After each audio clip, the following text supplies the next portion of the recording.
सनातन धर्म में विवाह एक पवित्र संस्कार है और पत्नी के प्रति निष्ठा को पुरुष का कर्तव्य बताया गया है। लेकिन कुछ विशेष परिस्थितियों में, जैसे नियोग प्रथा, धर्म की रक्षा या संतान उत्पत्ति हेतु विशेष संकल्प, ऐसे संबंधों को धर्मसम्मत माना गया, पाप नहीं। ये कथा एक ऐसे समय की है जब पृथ्वी धर्म की गूंज से भरपूर थी, लेकिन मानवता अनेक प्रश्नों से जूझ रही थी। ये कथा हमें बताएगी कि प्रेम, भोग और धर्म के बीच एक सूक्ष्म रेखा होती है, जिसे केवल आत्मज्ञान, उद्देश्य और मर्यादा से ही पार किया जा सकता है। महर्षि शांडिल्य और राजा अरिमर्दन। दक्षिण भारत के पूर्वी तट पर एक समृद्ध राज्य था कौंडिन्यपुर। यहाँ के राजा थे अरिमर्दन, जो धर्मनिष्ठ, न्यायप्रिय और बलशाली राजा थे। किंतु एक पीड़ा उन्हें रातों की नींद छीन लेती, वह थे निसंतान। राजा की पत्नी रानी सुरभि भी अत्यंत तेजस्विनी थी, किंतु वर्षों तक कोई संतान नहीं हुई। अनेक यज्ञ, पूजा, व्रत और उपचार करवाने के बाद भी जब कोई फल न मिला, तो राजा ने अंतिम आशा के रूप में महर्षि शांडिल्य का आशीर्वाद लेने का निश्चय किया। महर्षि शांडिल्य एक परम ज्ञानी तपस्वी थे। उन्होंने राजा की समस्या सुनकर समाधि में प्रवेश किया और फिर बोले, ग्रेटर देन, हे राजन, ये दोष तुम्हारा नहीं है, ये नियति की रचना है। इस कुल का वंश तभी आगे बढ़ेगा जब तुम नियोग विधि के अनुसार संतानोत्पत्ति करोगे। राजा ने चकित होकर पूछा, भगवान, क्या मैं किसी अन्य स्त्री से संबंध बनाऊं? क्या ये धर्म के विपरीत नहीं?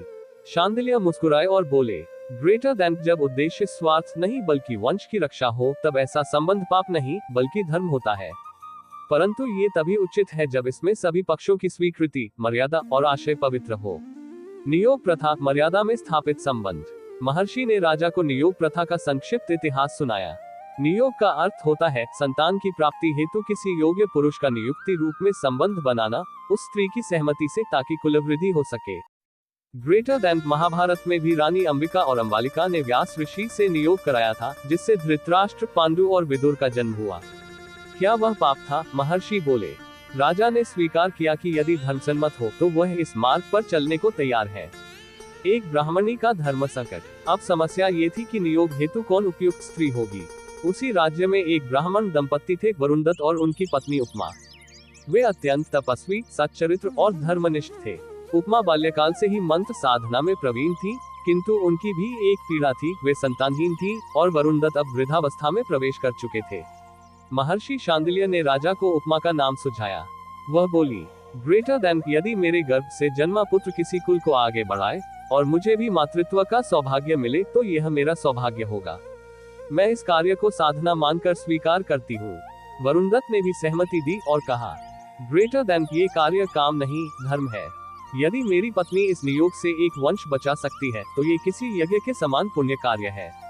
निष्कलंक संबंध, धर्म और मर्यादा के बीच। निर्धारित तिथि को एक विशेष संस्कार विधि के अंतर्गत एक रात्रि के लिए उपमा और राजा अरिमर्दन का संबंध स्थापित हुआ। वहां कोई वासनात्मक आकर्षण नहीं था, केवल कर्तव्य और श्रद्धा थी। उस रात्रि में उपमा ने देवी गौरी का ध्यान किया और राजा ने भी स्वामी धर्मराज का आह्वान।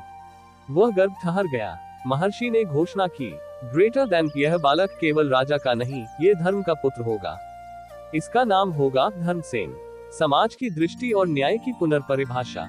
जब ये बात नगर में फैली कि राजा ने एक ब्राह्मणी से संतानोत्पत्ति की, तो अनेक जनों ने इसे अशुद्ध, अनैतिक कहा।